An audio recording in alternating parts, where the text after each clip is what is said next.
When we study EU democracy promotion, we have to take into account the differences and maybe even the discrepancies between what the EU expects or what the EU aspires to and the actual reality on the ground in the countries in which the EU promotes democracy.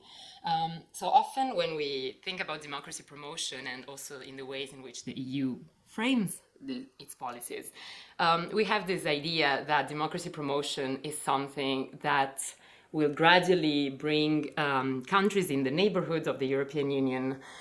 to adopt the same standards when it comes to democracy, to human rights, to the rule of law, as the EU has, and that this process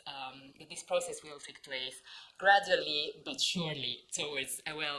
predefined end.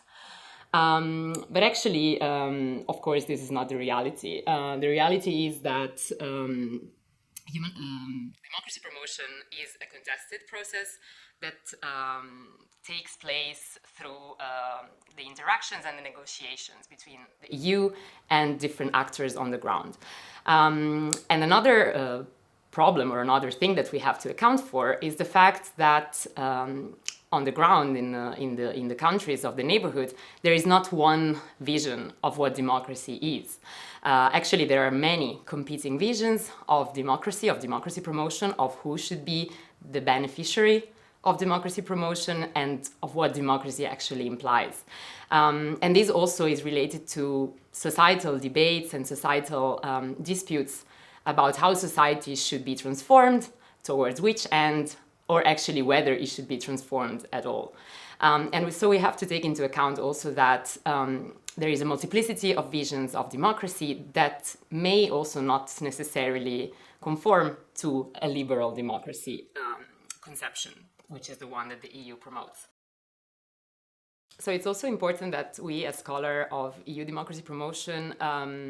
take into consideration in our analysis not just what the EU stated ambition are, what the policies as they are written in Brussels look like, and not even the actual outputs in these countries, but really I think going beyond this and looking at how democracy promotion also has a concrete effect on the lives of people on the ground in the countries of the neighborhood, and to what extent different social groups are affected in different ways by these policies, and taking into consideration that sometimes the actual effects may diverge from the intended one, and so we also have to take into account the unintended consequences of democracy promotion.